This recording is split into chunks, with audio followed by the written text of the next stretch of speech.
Hello friends, welcome back. This is Manjunath Chandraya. Today's session we'll be learning how to calculate depreciation using decline balance method. If you are new to this channel, do subscribe, hit the bell icon for more interesting videos and learnings. Let's start. First of all, we need to know what is decline balance method, right? As the definition says here, the declining balance method is an accelerated depreciation system of recording larger depreciation expenses during the earlier years of asset useful life and recording smaller depreciation expenses during the asset's later years. So what the definition is trying to say is the depreciation is calculated will be the amount will be more during the earlier years of the asset life.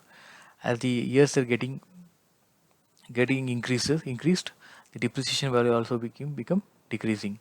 So here majorly we need to keep in mind is the depreciation amount will be calculated will be more during the earlier years of the asset life.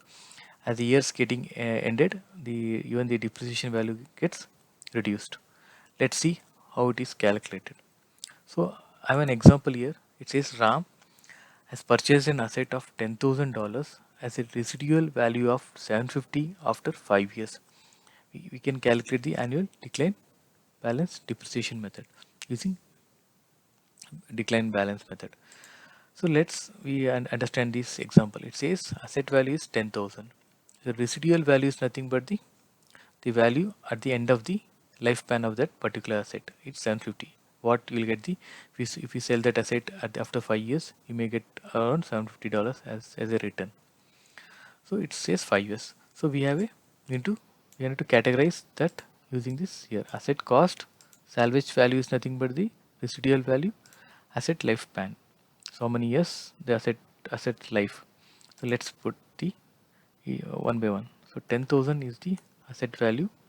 The salvage value says 750. Let's put 750 here. So asset lifespan is nothing but 5 years. So let's put 5 years here.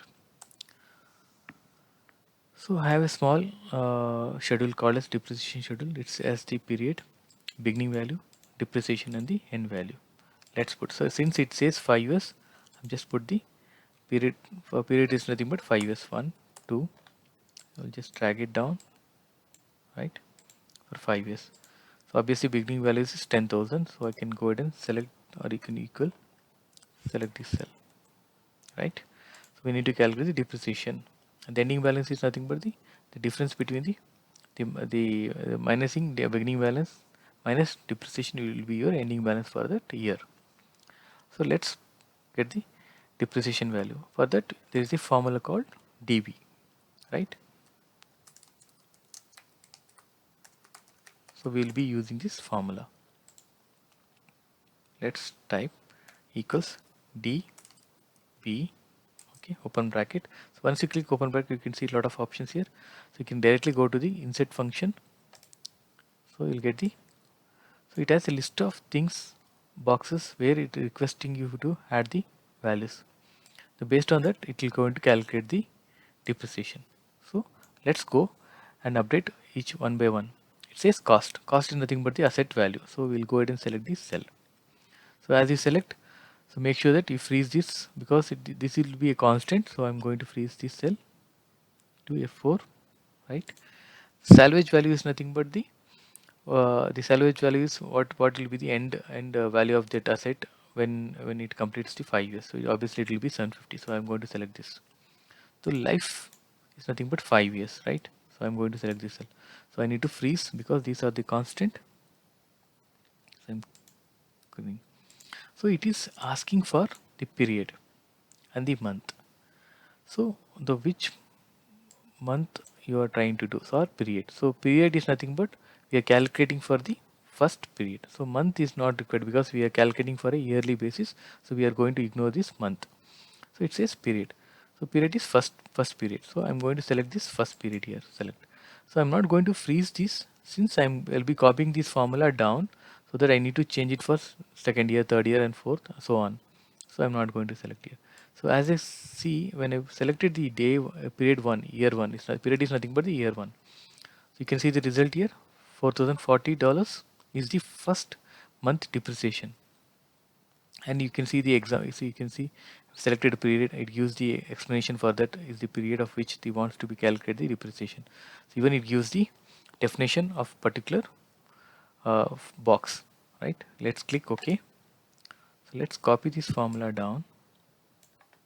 So now we can see it is copied down. So this is the total depreciation for the month of for 5 years. So let's say we need to minus it, we need to get the ending balance for the first period. So obviously it will be beginning balance minus the depreciation value, right? So I'll just, so next obviously the ending balance will be your next year beginning balance. So I'm just selecting this. So this will be, I can copy this formula down. So and I can copy this formula down because so this will be your beginning balance, ending last year ending balance will be your current year beginning balance. So same thing. So obviously you have a, say there's a difference of $2. That is fine because so since we are calculating it and the average value is 752, you end up with getting it $2 more. So obvious the total depreciation is $9,247.98, and the ending balance after 5 years will be your 752. Obviously, see you can see a salvage value is nothing but 750, and there is a slight change of sale of your will be $52. So that's a minor thing. That's not a problem. So very simple. So it's easy to calculate.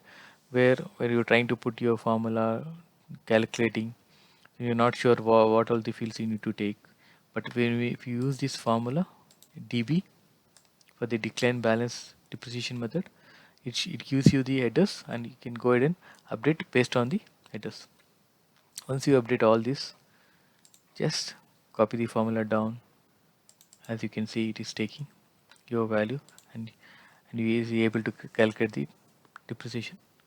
Very simple and very useful function.